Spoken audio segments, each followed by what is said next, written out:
ka nas diala kontin baleri ba ka lingwa seme kan war online TV channel anda mandu ni chan kos nyak mla no rashne ban rach ka tin kontin charen lat bikori pode me inshallah de bana jelinkel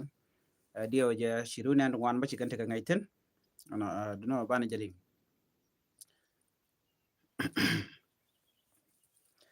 report me inshallah gwaseme shala no sa te ka korm chitwok ka koro mo shene to wan chega na kalong re koro moni korm dit de kon lare no chete ga jibon to wan ka chete ga ne to wan ti ku complain bo going kan yes pile ayu ka chi yes pile ayu ba charen di fan bone ko gui kan no dong chi ka kan ne ten content makana duno bana madan la toki ta da de kon gui ke je bana jelin kel why ngum chi to ka pe mun ni sha na go so na me alar mi bej ko chi re ya te ka liam di mi chi to ten bana jelin kel en wala ka kondial changa jandang diok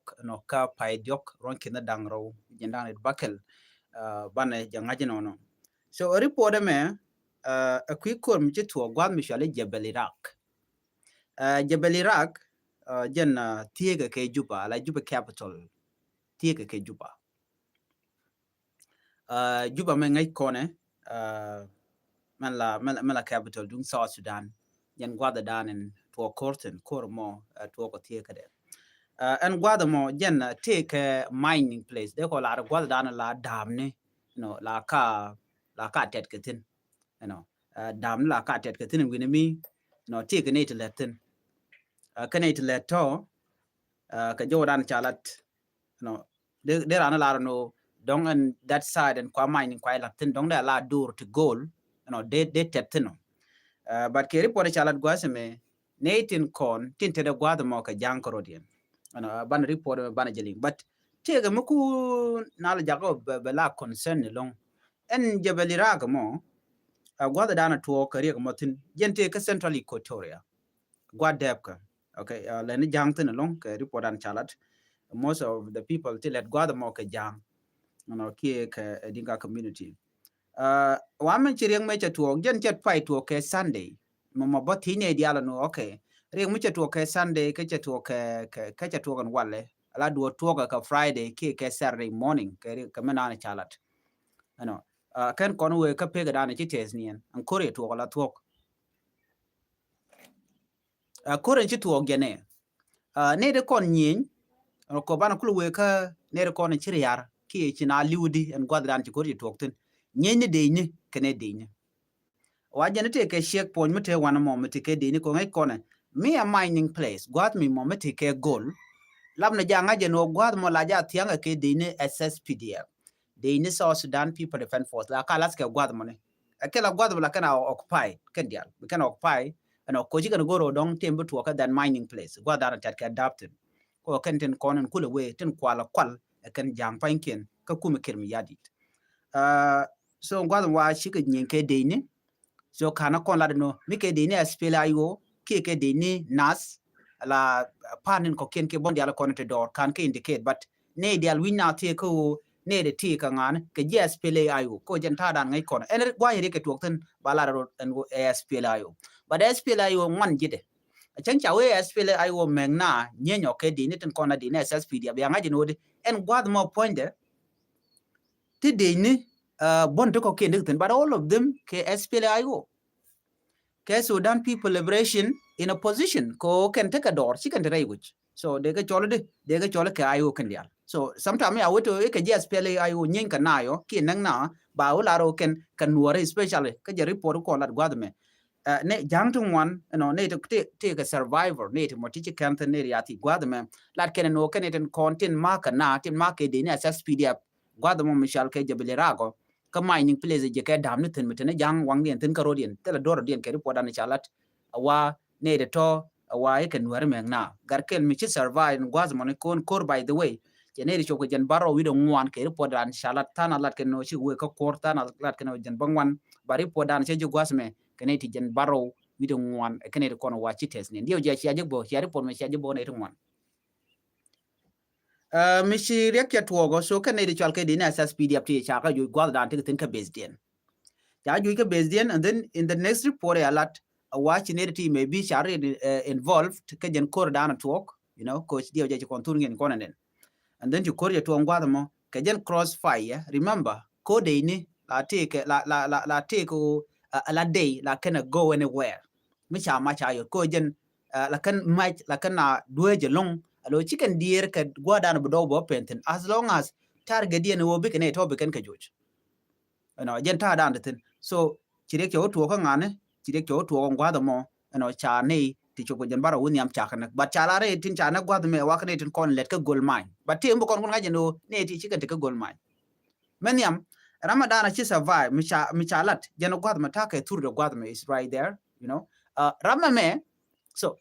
roje cha thich ko cha jogon jino okay kaka ngane tin kon ma kana chela de o ken yam de ni titi kon ni ni ken ke de ni tete ka checkpoint remember mi ja checkpoint mean that de ni access pdf ti de ni de ni ken de ni chena so an kwa mi chi ni ke de ni mo okay mi chi ni ke de ni ken ji ken de chol ka ti de ni kon be dor ku civilian ku ka lo jigdi de kanan kan ka kwaran checkpoint ko ikala no the army overrun the base dung ne kontila SSPD but kan lad bono ke di SSPD so right now chidor yo to no ne ne re ko ne anak e wa e ke ngene jan karodi ka ci garme ci la da joj ano ne re kontin tin te gwa mo ne re kon kap ko kor wa kon ken tere kor ka ngane ke dini SSPD and then after that you could show ka civilian so it mean that children involved maybe something like that so again ta dan chi leg mo cha tuo je and the report ne jen baro che kanek then cha gara me cha kule ti no ka ngane ka ne ko ma kana cha we dio je ne de ti ka nuore ko cha ti e ka nuore wala ka ngane ko ngai ko ne just pila you just cha ka categorize no ken nuore ken dia telo to te ka other tribe then ka ngai ko na spela you a combination of many tribe te jangten te nuerten te ji ko traten te shainaten te kan ta te ten many people okay so the reality te ka rejamo but in a state ko kan gur kana ba ko gono ka ji spela you neng na yo then bekan all latin no and then I was reading a report machalat pogbot balwang like spokesperson dun kuma spela you share condemn ri ga dan chi talk share condemn a jere ga dan chi talk share condemn no allow mean that she SPLAIO pin Dr. Machar can charudin distant I have the full information here mejikan lat gwasmane no the Sudan People Liberation Movement or Sudan People Liberation Army in a position as strongly condemn the killing of approximately 30 civilians in Jebel Iraq, describing the incident as barbaric and unacceptable. Akelara chikana condemn already and go akanishika part of this. Which means that Chablaro to GSPLAIO tin Dr. Machatan, Kachablaro and Nas. No, it's still unknown. Kochang Ramdana ya teach we go ya teach no kangana na chelaro right go to but cha intimidated and oda laro can wear it. Chanakula teach no nana. Kaka nuer tin kien te ka Central Equatoria yo. Ka nuer tin kien. Ko no mo mungod bo ngoda kanalat but chi Ramadan en la kur ki ran leri malarwai ni la kalat chi kana condemn kana chi kan te tet kama dan chor larin binmi we mean that kana quick kana medan let me tell you this medan me chireng meje to ka biem nom dio je kon medan me lero de kon nen abiem nom chane ju ku dangro cha kana tin and then she has feel ayo ke jogo no shine de tin ko ne re kon nyin ke don ke militia ni te wo goro so no more one thing anyok gwa de dan ka jen mishali jebele raga things happen before this me chi to no kenyam chana bne point de dio je jen jebele rag bone gwa de mone army mi changa ke den te be den te ko ne be beken ko beken dam beken banang but bagala ro ken kangane ke ji SPLA ayo so let's come to the reality here reality jene Kir ma yadi che which had already. Tell me la new. Which had already. Any problem with work, ba blame no President Kir.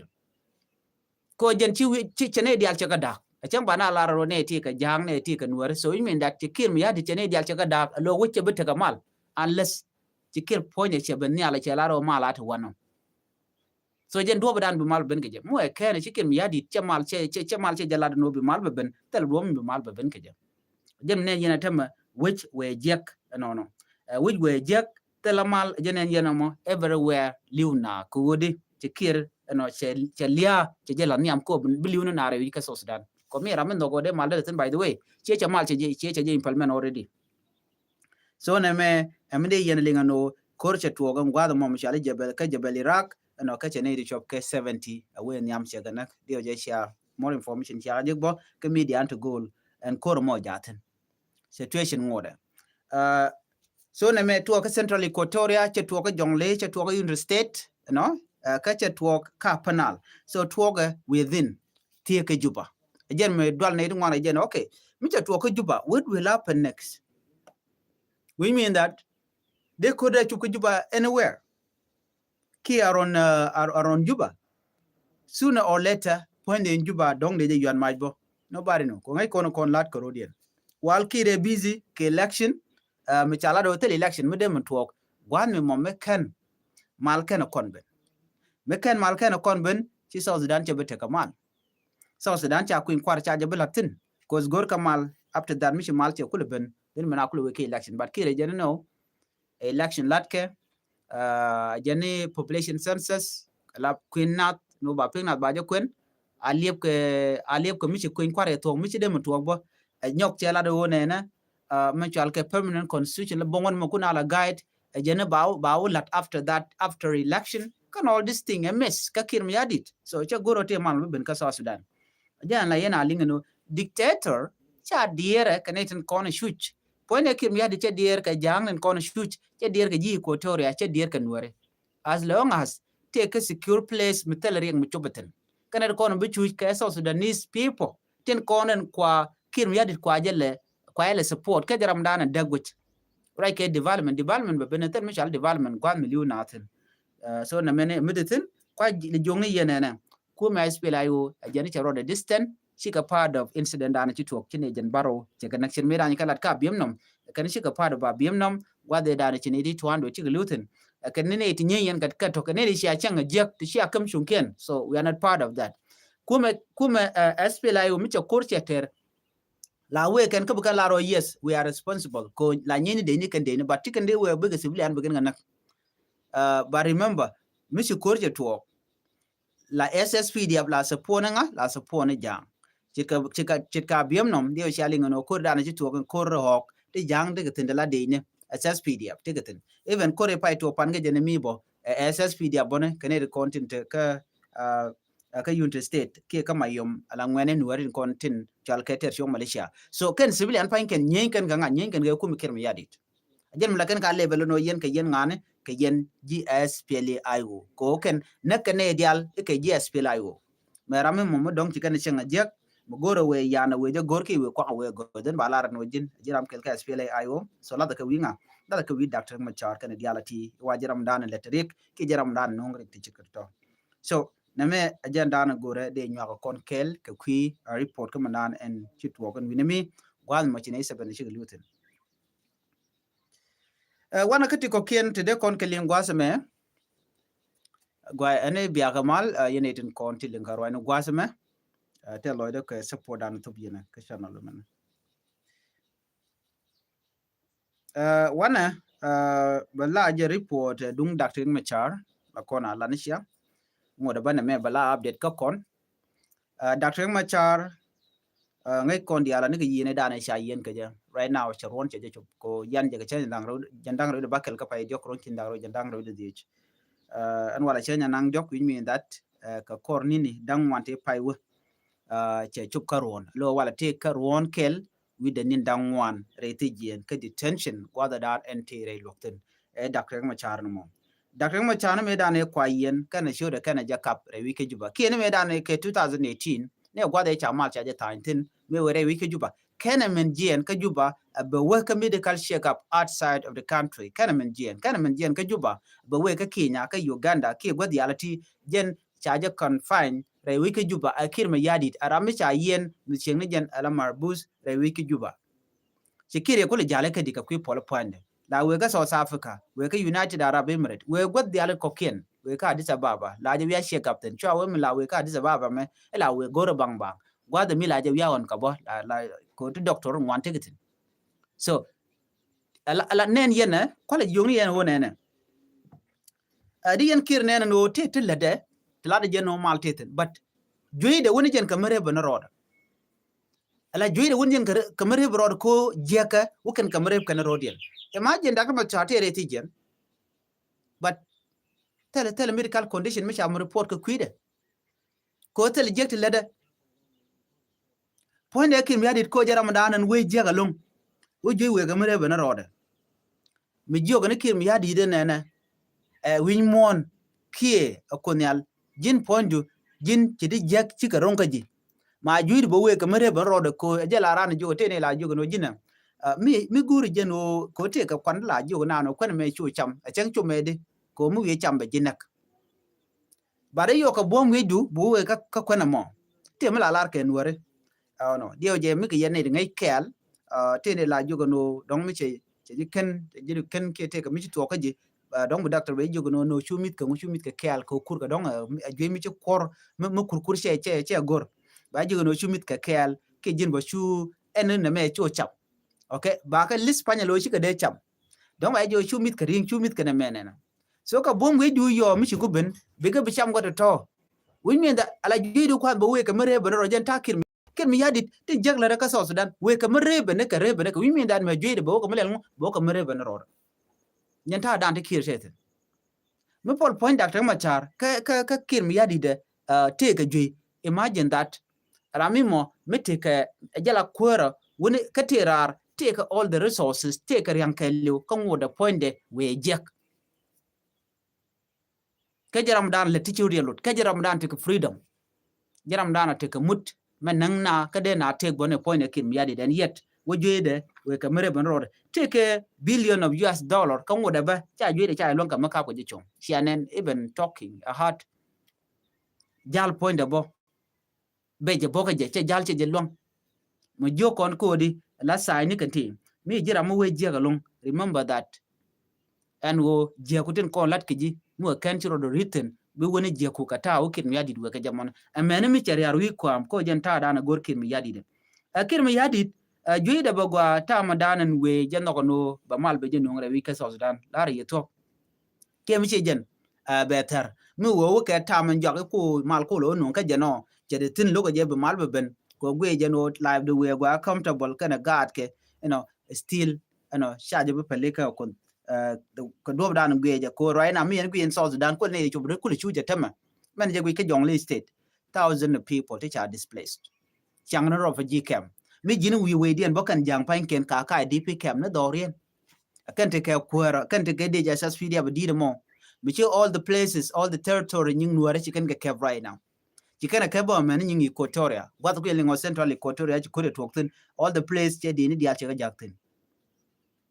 thousands of soldiers SSPDF tin kwa kir la gang wi kwam kan de kon en wala tin na ko kon ko la ka mo kemet ku kim yadit ko bot ko le jaka tool ko bene dial be ke slave ke be ga jaka kwanke ba le kidi jeng to ba ko le lat but still mo da chikin ya di chebete ka pal point so Dr. Machar mu we barar I believed kan ga de bone to wan no bi mal be bere wi ke so Sudan ko jenta danen men gor ke ne dia ko Dr. Machar is the only person mu ko ko de mal dere tetin te ga jang mo ra online la je no chang cha Dr. Machar chaje kamrar chilia che bungo. So the question is this: kan werbe na ko ma ka wala ka jang na ma ka no ko lati ke tilat Canadian. Mi cha go berar en me chala peace implementation. Ne ko na kana chi kan wer ne ko na kana ke de ne SSPDF wer ku kala gang na Rodian. Ajen ta dan ler ngaro de ne ke je. So chawla ro chen ke berar ma char eto bu kor wo woniam. Okay, mi SSPDF ngot ken wo ken ka mu ku kana ku kan ga ma da kul kan de chi kor che wo woniam kor bo wo woniam. Alet cha ga ju ke cha ga jo kire no yana chwa kor chwa je lutin kemichigen be be lunka ke ka gwaten be. So for that reason Dr. Machar is very important at this point no jen be mal no ko chaona ne dial dio je te rona tem right now amala dien cha no kan right ni kan ke election right ni kan ko mu ajan kwa kilo jo please so Sudanese gor kan mal first chicken gor ko inquiry mala kon benjen mal no ni mi chawo mal by the way ti so dan che mal che be jekaro ada be jeka che ramadan la peace partner ka jala dar ko char che kon kamra re ti jen and then be ko le ben nyur be kan do dam na nyam mo ba kulat so ci kir eno che mal che de lat kam do karo ada tel rami mo me de la no en kon ngak tine ke re ka bi la ro jin bi mal bi lat karo ado karam dan yen gre jeno ci ka ci mal che de ben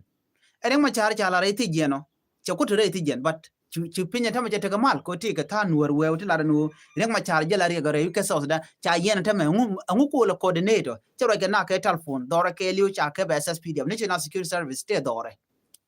ko le re ka nga ke dial surveillance cameras they are everywhere anga ku kuna le jogo yen te ara chondun ka jano te re ti jen so at this moment ci ma char che te ke ten kon lat ko dien but chane ne je ker me yadit che goro te mal me be ne jen menen yene wo korte tin all the time so no mo de yene ngaji no so reng ma char we barar bala jen mal ko jaram dana la father of peace no kir father of destruction shirmana ngai kon yerna wech can this million of US dollar tin la jika kaliet jika ka goal woga ka jemne ken de kon la ne ken yadi ken support rega ken and dio je te garam shaling mila financial and planning or something like that core ke minister me cha wuj pan ke je by the way chemi cha la da wude cha le bana ba ke chenge da ne choro da kwal no ka cho ke ka gwa chal ke me ke border normally cho ke $30,000 US ti te ka pocket point US dollar ka core dung South Sudan bank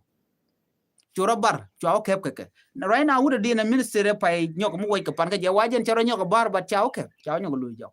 alo kir mi hadid mi yen ten kon le by the way